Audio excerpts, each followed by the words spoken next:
moi, c'est vrai que je me base toujours à ce référent, la première fois Expo en 1921, où on avait eu des médailles d'or pour des vins vieux de 1896.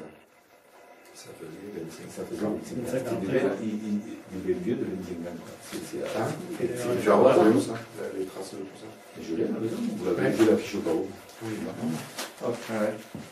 Ouais, il y a des histoires. Ah ouais, alors donc c'était du vin, oui, il n'y a pas plus jeune, c'est clair. Ouais. Donc c'était vraiment qu'il gardait ce vin et qu'il était capable de vivre. Mais est-ce que les cépages de l'époque c'était déjà du Mansoir ou est-ce que c'était... Il y avait du Mansoir, mais chez nous, il y avait peu ou pas de Vallier, de Rançon, ce qu'on trouvait plus le côté, je dirais, je dis toujours Brouet-Joule, Osic. Bon, cette ligne un peu là, qui avait, voilà, vous ne faisiez plus du vin. Plus accès à bassin de vie. Voilà. On dit que nous, on avait des Carignans, on avait C'est ce que j'allais dire, voilà. Mais ça, c'était... Il n'y avait pas des Cabernet. Ce que tu dis, c'est après le phylloxéra. Non, des Merlot. C'est après le phylloxéra. Juste après. Ah oui, après le oui. phylloxéra. Parce qu'avant le phylloxéra, les vins, ils vieillissaient énormément. Ah oui, oui. Ça ressemblait au Cahors, d'où l'explication. Et le menu, c'est le Brunelard, et le Brunelard, c'est le père du comte. Mais tu as les écrits de Giraud de Musarègne en 1830, je dis que les vins de Marcillac, les vallons de Marcillac n'avaient rien à envier au grand vin de France. C'est un petit peu marqué sur les papiers, je suppose que c'était pas ça. Parce qu'à l'époque, il n'y avait pas les cours de vin, quoi, en plus. Quoique, on ne sait pas. Ça date de quelle époque les pots de vin? Ça date pas d'hier. Le pot de vin, c'est... Ils étaient vachement plus à l'aise qu'actuellement. Sur les cours de vin? Non. Sur la façon de la structure viticole.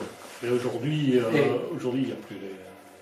Quand tu m'as... Tu sais, l'autre fois, j'avais un contrôle, tu sais, pour une histoire de... Je ne me rappelle pas, vous étiez venu me contrôler là, avec Laurent, mais bon, peu importe. Et ça m'a rendu vachement service parce qu'avec ça, vous m'avez envoyé un compte rendu du contrôle. Et en 1830, ils faisaient des contrôles, comme ça, le même contrôle. Alors, tu avais les normes européennes, ils te disent contrôle. Alors, vous aviez noté que j'entretenais les pieds, les manquants étaient remplacés, que la vigne était entretenue, vous aviez mis une note. Et à cette époque-là, il le faisait déjà. Mais c'était le comice d'eux-mêmes, il le faisait. En plus, si tu veux. C'est là où tu te dis. Aujourd'hui, tu as l'impression qu'on réinvente des choses. Non, mais ce qu'il y a aujourd'hui, il y a 13 vignerons. À l'époque, il y avait 1600 vignerons. L'organisation était différente, l'impact était... Et puis le vin, c'était un produit qui était beaucoup plus important aussi à l'époque. Il vivait que de ça. Se nourrissait au vin. C'était un aliment... La partie agricole, c'était vital. L'eau était polluée du chocolat. Ah oui, c'était par cru en plus, ouais. Des classes, En fait, pas des crus, quoi, ça. Et alors, quand... Mais n'empêche, on y réfléchit au truc du cru. Ah ouais? Et l'idée, c'est de mettre toute l'appellation en cru, vu de loin.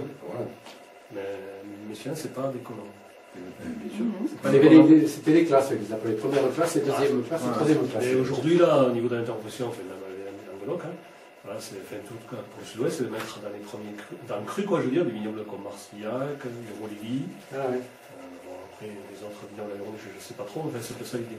Dans le Nord, il y aurait cru Marcillac. Ouais, mais l'ensemble du vignoble. Après, bien sûr, il faudra faire il y aura toujours des différences comme on le trouve aujourd'hui, quoi. Mais le but, vu de l'extérieur, Marcillac sera classé cru parmi les vignobles de... Non, mais et on l'a vu l'autre jour au salon du vin. Vous allez faire une interprofession de général. Global. Ah, enfin global. C'est pas les vins du sud-ouest. C'est pas sûr qu'on l'appelle le sud de France. Non. Mais disons qu'à mon avis, le truc qu'il y a, c'est que Languedoc, quand même, bon, au niveau des classements du cru, la visibilité qu'ils ont à l'international, la marque Sud de France, c'est quand même autre chose que nous sud. Sauf qu'après, au niveau de la campagne politique, c'est souvent les gens qui ont été élus, c'est quand même les anciens de Midi-Pyrénées, qui sont dans les postes clés. C'est quand même la région Midi-Pyrénées qui est la plus riche, qui va renflouer les caisses de Languedoc. Et donc, il va le défendre quand même, ce qu'ils ont mis en place. C'est vrai qu'il y a la... Oui, ils ont des poids lourds dans le vin, ils ont des poids lourds aussi. Mais il faut défendre. Ils veulent défendre la dualité, parce que dans le sud-est, nous, il y a la bannière au sud-ouest, mais aussi il y a Erkalim. Erkalim, voilà, qui n'existait pas. Il n'existe pas là-bas, ils veulent essayer de le faire. Voilà, l'idée, c'est ça, Erkalim, de mettre tout ce qui est sous signe officiel de qualité, les vins qui sont enveloppés, tout ça. Et puis après, sud de France, a priori, ce serait que pour l'export. A priori. Mais bon, aujourd'hui, c'est un langage politique. C'est un hippo, ça va, que les Calim, ils ont essayé de le décliner sur